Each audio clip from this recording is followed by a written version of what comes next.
Welcome everyone. I'm Chris Stewart, Program Officer for Maryland History Day. And I'm Anna Kenneda, Program Assistant for Maryland History Day. On behalf of Maryland Humanities, thank you for supporting Maryland History Day. You are a critical part of making History Day an exciting, interactive learning experience for students. According to data reported by students participating in Maryland History Day, many have spent an average of 8 hours a week for 11 weeks researching and preparing their History Day projects. And we are here to honor and support their incredible work. Notice here on the contest progression slide how the arrows get smaller as the competition progresses from 25,000 students participating statewide this year to an average of 700 who will go on to the state contest with 470 projects. From the state contest, approximately 65 students will go on to nationals. The goal is to provide all students with a positive and memorable experience that will encourage them to keep learning. Maryland History Day is a rigorous opportunity to develop research, presentation, communication, and technological skills while boosting students' confidence and increasing their interest in history. History Day has an annual theme that provides a focus for student research and topic selection. This year's theme is Triumph and Tragedy. It is a big and broad theme on purpose to give students a lot of leeway. Their task is to justify how their topic fits the annual theme and demonstrates historical significance. Students do not have to address all aspects of the theme and should not be penalized for not doing so. Although the theme invites students to explore a topic that addresses triumph and tragedy, they are allowed to focus on a topic that addresses either triumph or tragedy if that is appropriate to the topic. Whether the topic includes both ideas or just one, students should discuss directly the triumph and/or tragedy in their project. If the topic includes both triumph and tragedy, it is acceptable if one is weighted more than the other, since one idea may be more important to the topic. However, please do ask the student to articulate why that's the case. Judges should not consider a project stronger if it contains both triumph and tragedy. Though, if there is no thematic connection, that will affect the score and the project should be marked down. And another little note here, it's important to focus more on substance than on any glitz or tech, and we'll get to that later. Judging teams will consist of 3 to 4 people with one judge acting as captain. The captain is responsible for guiding the team in accomplishing the necessary tasks. That said, captain does not equate to commander. They do not have greater power than anyone else.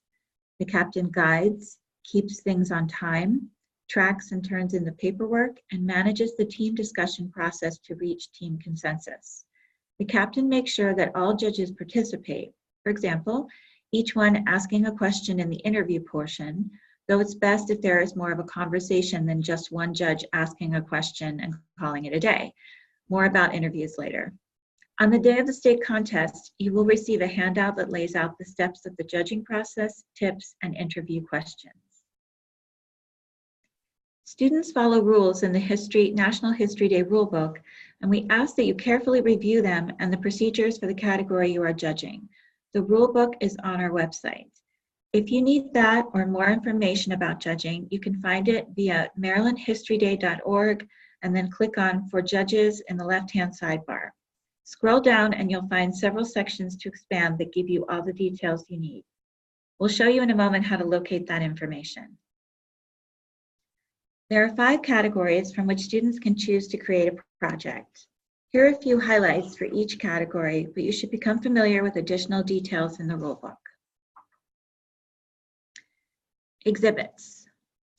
In general, students choose the category they are most interested in, and the number of entries in each category varies.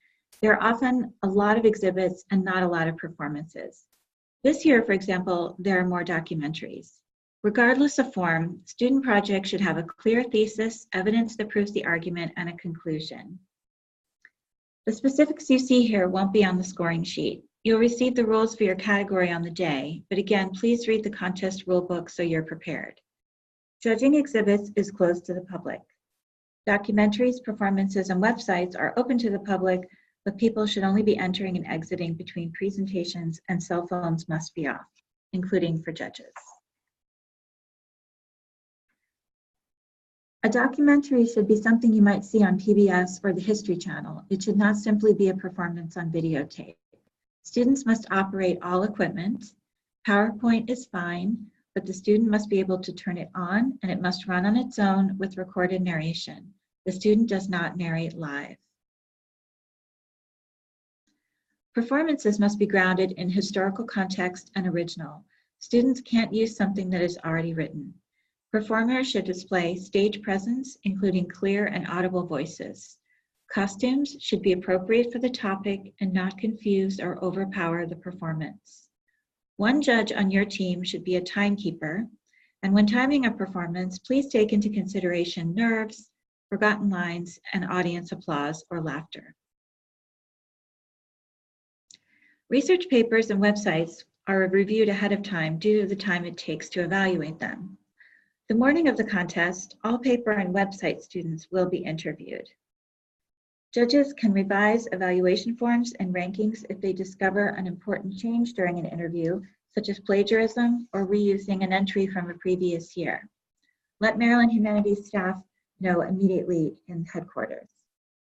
Now we're going to show you a sample of how to locate the samples on the website. We're popping out to the Maryland History Day website. If you put in marylandhistoryday.com.org, it'll all move you to our homepage. Once you hit the homepage, if you go to the For Judges and Other Volunteers section, you'll find a list of lots of different information, but if you scroll down to the frequently asked questions, there's lots of information like how do I prepare? This is where you will find the recording of this webinar actually, training materials, the contest rulebook, instructions for each of your categories, but also links to sample projects. You click on that, you'll find examples of outstanding papers, exhibits, documentaries, and performances and websites to help ground you in what you're looking for.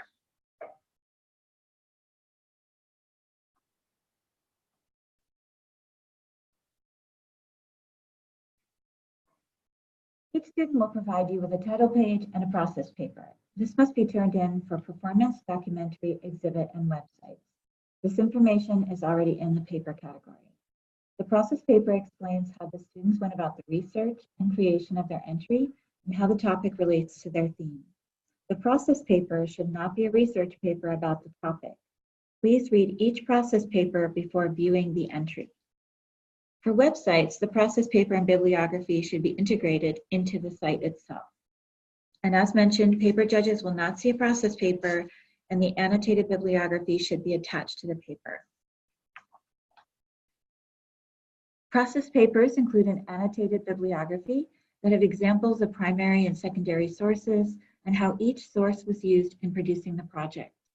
Evaluate bibliographies based on the strength of their sources, the breadth of their research, appropriateness to the topic, and a young person's ability to investigate the sources. Annotated bibliographies are directly related to the criteria of historical quality. They show the extent and value of a student's sources. They are critical and must be reviewed. Thicker, however, does not equate to better.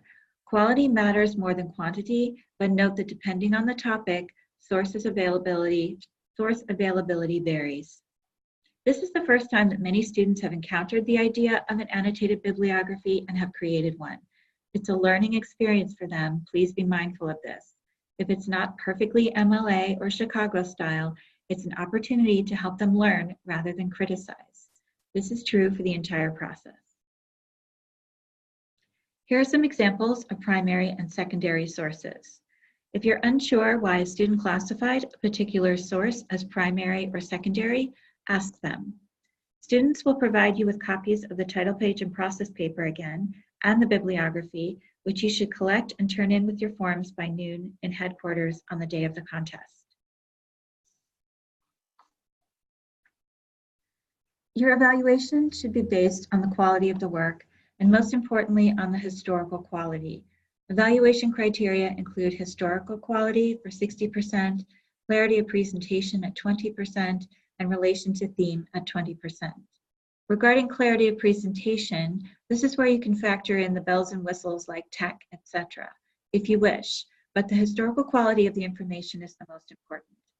Also, that said, don't get hung up on clarity of presentation errors that can be fixed. Typos, glue smears, improper formatting, these can all be corrected before the next level, which would be nationals. Our goal is to encourage students to keep learning by providing constructive feedback in a positive environment.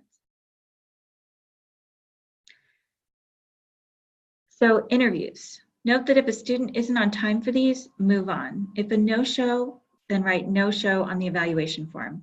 It does happen that students don't show up.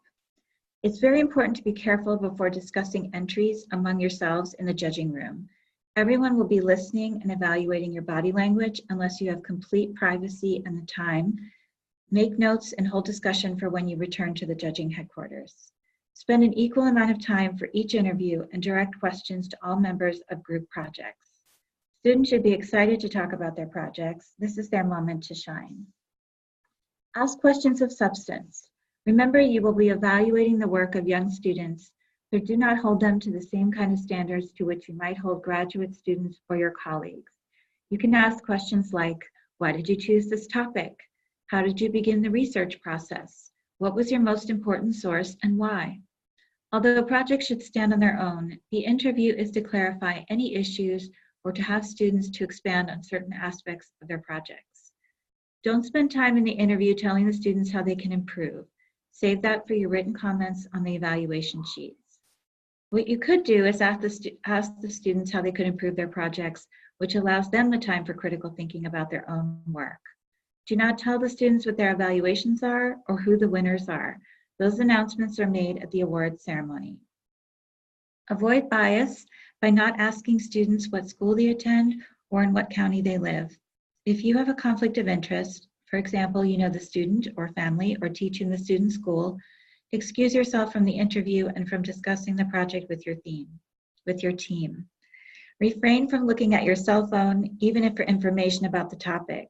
This is the time for you to give full personal attention to the students. The how of evaluating entries. You're going to want to explain your rankings through constructive and positive comments. Explain how students can improve so they can be more successful. Expect quality, but as we've mentioned, remember you're working with young students who are just beginning to learn. And remember that reaching consensus is most important. Judges should take any rule infractions into consideration in their final rankings. Major infractions are those that give an entry a substantial advantage over other entries. For example, significantly exceeding the 10-minute time requirement or having unauthorized outside assistance, such as someone else operating the editing equipment, etc. Major violations should result in lower rankings. Minor violations are those which can be easily remedied and which do not confer a competitive advantage. For example, putting the school name on the title page, exceeding time requirements by a few seconds, using inconsistent citation formats, etc. Minor violations should not keep an entry which is clearly the best in its category from advancing to the national contest. At all levels, if two entries are otherwise equal in quality, the entry with fewer violations should be rated more highly. A project may only be disqualified from the contest on 3 grounds: clear evidence of plagiarizing all or part of the project, reusing individually or as a group a project or research from a project from a previous year, tampering with any part of the project of another student. If you feel the project should be disqualified, consult Maryland Humanities staff in the contest headquarters to make the final determination. Comments on the evaluation sheet should include constructive criticism and positive remarks. Provide specific suggestions, not just general comments such as, excellent work. You want the students to understand why you evaluated your work the way you did using the evaluation form. Students will review them carefully to understand why they didn't advance. Check boxes in the same range and write clear and constructive specific comments. This means one judge can't check superior if all the other judges just check good. Remember, it's important to have consensus. Judges should discuss their evaluations among themselves so that individual comments on evaluation sheets do not contradict each other. So here are some examples of bad and good evaluation sheets. You'll notice, as just mentioned, that it's not a good idea to all check superior, because is a competition project all completely superior in every aspect? That's very rare. So this is showing not a good balance in comments or in ratings. You'll note that the comments say things like best one today, great job, awesome props, this should get a top award. These tell the student nothing about what he did well or how that person can improve. It's just flattery. It's not constructive. You also don't want to say anything that might be interpreted as an actual ranking and tell the students they deserve an award. Even if an entry places first in the first round, it may come lower in the finals, and this can be confusing and harmful to the student.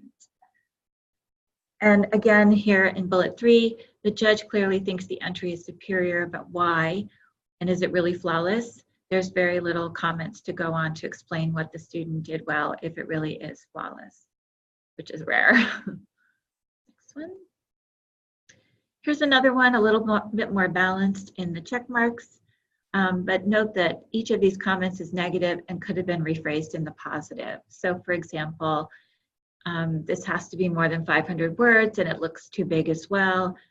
You've misspelled so many words on this exhibit, your labels are crooked. These are elements that, as we just mentioned, are minor issues that can be corrected, and they should not be penalized for that. And a note here about this comment, too many triangle shirtwaist fire exhibits. Judges have a hard time telling them apart. Pick a better topic. You may see this topic several times as you're moving through the exhibits if you're an exhibit judge or in any category. And you have to remember this is new to the student, and that student deserves your objective feedback even if you've seen 10 other projects on this topic. A comment here about next time go to the library and stop using the internet.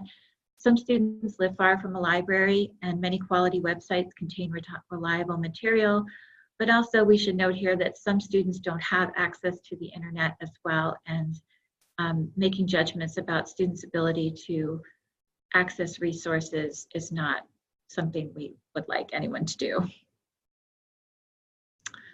Here's a better example, much more balanced in the check marks. The comments are positive and criticisms are phrased constructively. So I'll just read one to you. Very nicely assembled documentary that is interesting and a pleasure to view. Your project is supported by a strong research base.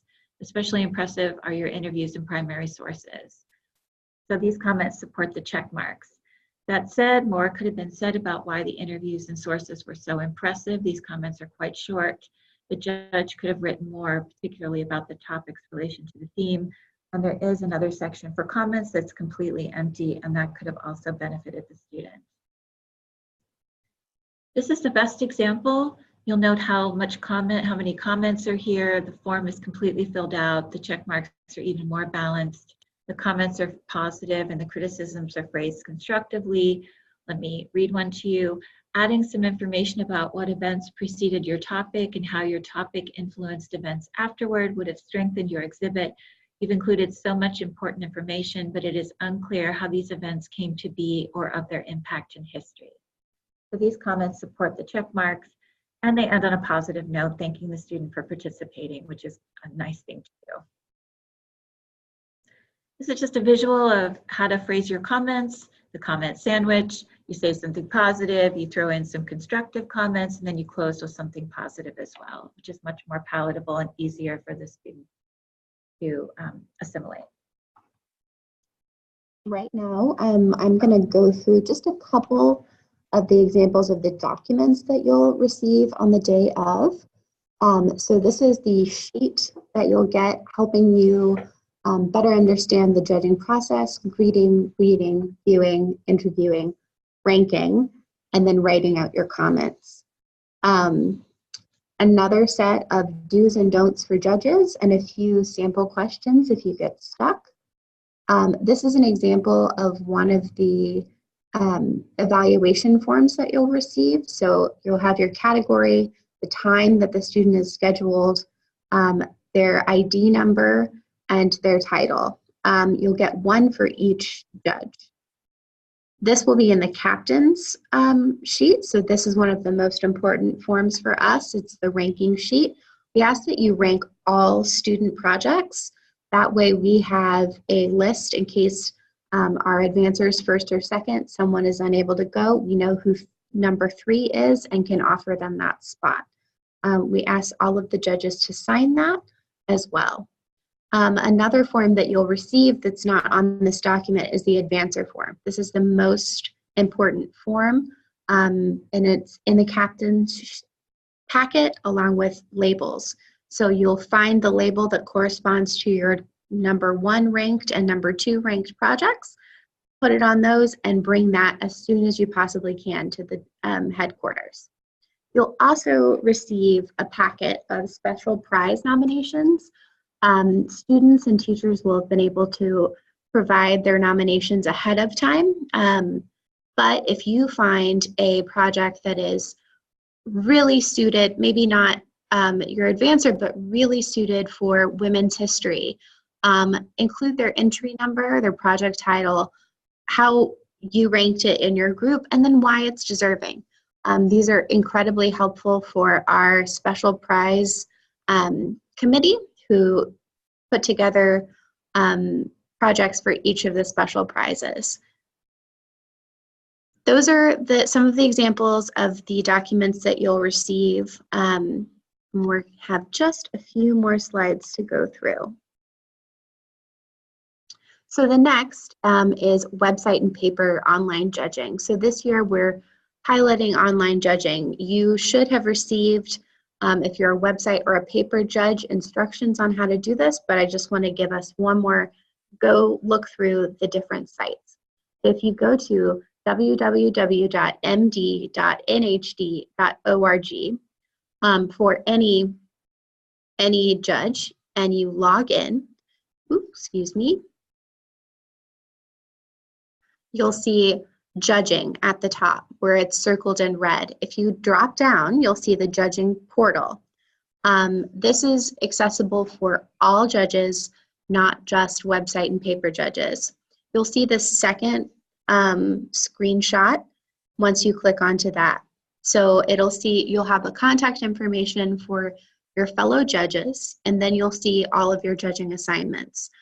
So the schedule of the websites or the papers that you'll be looking at. You can then click View and Evaluate, and that will bring you to your next page. You'll have an online version of the evaluation form, so you can, this is for website and paper only, so you can start going ahead and looking through your websites and papers. Those are due for first round judges by April 29th.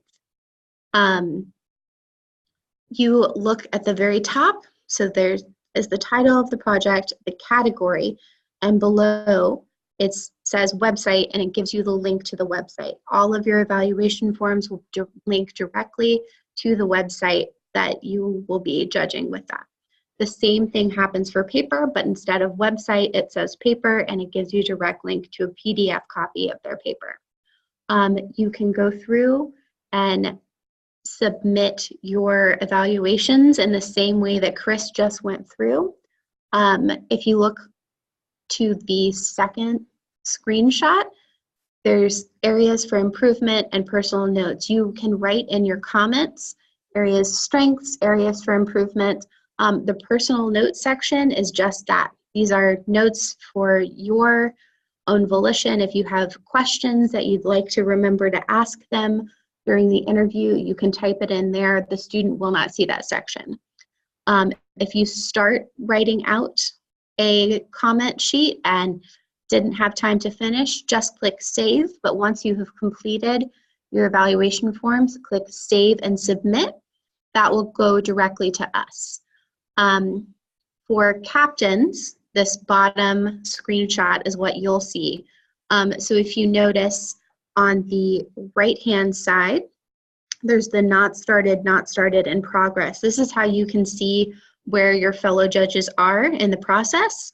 Once you've come to an agreement on the top, on the ranking of all of your projects, you can click the highlighted Submit Ranking and input that information. That goes to us, and that is helpful for us so we can move all of the websites and papers on to the second round judges for their judging on the day of the contest. So that's it for the presentation. If you have questions, you can call us at 410-685-4185, or you can email Anna at akeneda@mdhumanities.org. I'll say it one more time. AKEN as in Nancy, ED as in dog, A@mdhumanities.org. Thank you so much for watching and acting as a judge for Maryland History Day.